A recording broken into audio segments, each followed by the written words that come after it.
दुखां दी कोठड़ी, दुखां दी कोठड़ी ज़ैनुल आबदीन दी। मदीने तू 13 किलोमीटर बाहर आज भी वो बाग मौजूद है।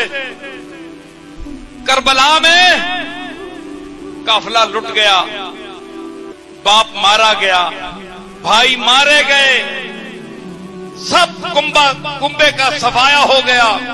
लुटकर काफिला अहले बैत दमिश्क से जब मदीने मुनव्वरा पहुंचा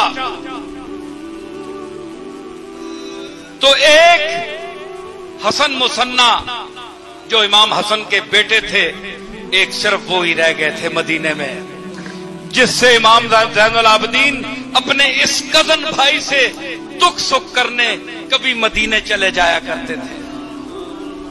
वरना 15 दिन 2 हफ्ते के बाद मदीने जाते थे। हसन मुसन्ना के पास बैठे दोनों भाई रोते थे। कोई सकीना को रोता था, कोई असगर को रोता था, कोई अकबर को रोता था, और एक गिरिया उज़ारी का आलम होता था।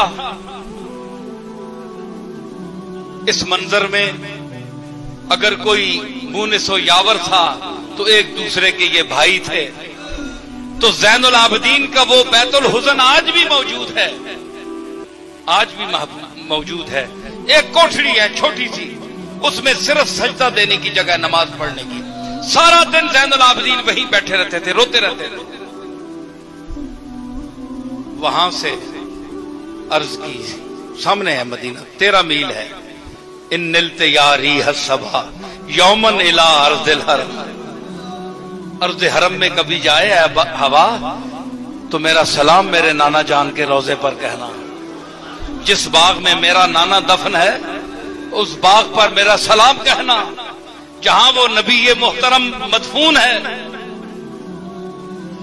फिर अपने दुखों का जिक्र किया तो दिल में दुख होता है। ज़ैनुल आबदीन से किसी ने पूछा, ईद का दिन था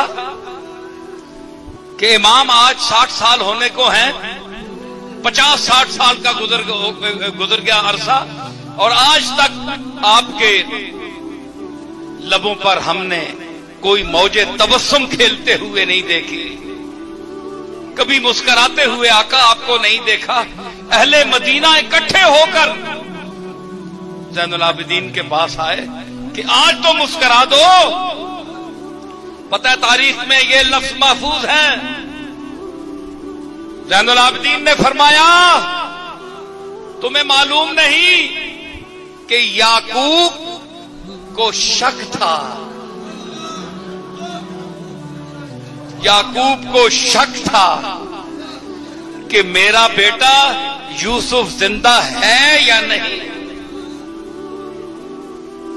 याकूब को शक था, इस शक में थे याकूब कि उनका बेटा जिंदा है या नहीं। 40-50 साल रोते रहे और आंखें सफेद हो गईं। और मैं बदनसीब जिसने एक दिन में 18 जवान लाशें अपनी आंखों से कत्ल होते हुए देखे और उठते हुए लाशें देखे। मैं तो यकीन से देख रहा था और तुम मुझे कहते हो कि मैं मुस्कुराता नहीं। कौन मुस्कुराए? हुसैन का सर जिस्म से जुदा होते हुए ये मंजर, और वो वक्त याद करो जब सकीना की बालियां नोची गई थी और खून का फव्वारा उसके कानों से जारी हुआ था। तुम भी बेटियों वाले हो, तुम्हारे भी बहनें हैं, तुम्हारे भी घर हैं। देखो औलादे रसूल पर ये जुल्म हुआ तो आज तुम तरह तरह की बातें बनाते हो। मुल्ला, तुम्हारी बेटी के सर से चादर नोची जाए, चादर खींची जाए तो मुझे मालूम होगा, फिर मैं देखूंगा कि तू उसका क्या हशर करता है। वो रिदाए ततहीर जिनके सरों से उठाई गई और सरे मजलिस यजीद के दरबार में सैयदा फातिमा की लाडली زینب کی بہن فاطمہ کے سر سے چادر یہ کہہ کر اتاری گئی کہ یہ رشتہ مجھے دے دو. ملا تو گوارا کر لے گا تیری بیٹی کو دیکھ کر کوئی کہے کہ رشتہ مجھے پسند ہے؟ بے غیرتو حیا کرو، بے غیرتو اہل بیت کے دشمنوں. حسن حسین سیدہ زہرا کے نور ہیں اور کملی والے کے منظور ہیں. یہ کیسی امت ہو کہ نانا کا ادب تو کرتے ہو، اولاد کو برا جانتے ہو. جو اولاد کو برا جانے باپ اس کو اچھا نہیں جانتا، نانا اس کو اچھا نہیں جانتا. آپ کے محلے میں آپ کے بچے کو کوئی تھپڑ مارے، آپ کے پاس بچہ روتا ہوا آئے تو آپ کس نظر سے اس آدمی کو دیکھیں گے؟ بولیے آپ، کس نے تم نے کیوں کیا ہے؟ اور تم دل میں رکھو گے وہ بات کہ اس نے اس موقع پر میرے بیٹے کے ساتھ یہ سلوک کیا تھا. یاد رکھ، اگر تو نے حسن حسین کا اور کیا تو کر سکتا ہے؟ کون دیتا ہے؟ دینے کو منہ چاہیے. تو کیا کر سکتا ہے؟ کم از کم ادب ہی رکھ، حیا کر، اور حسین کے دشمنوں کو حسین کا دشمن سمجھ اور اپنا دشمن سمجھ.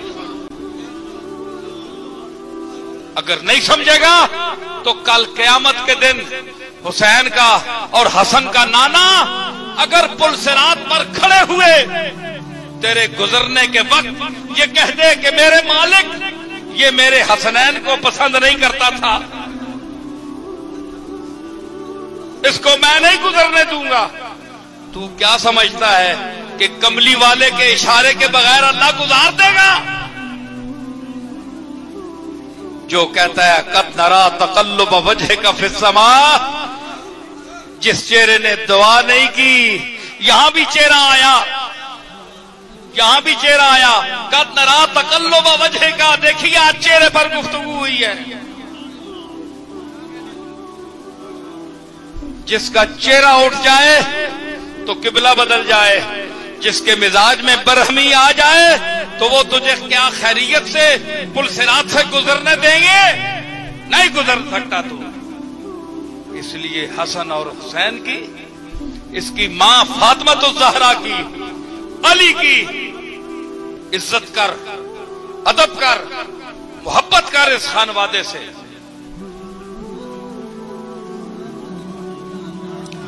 خواہ میری یہ فراست ہے کہ نادانی ہے.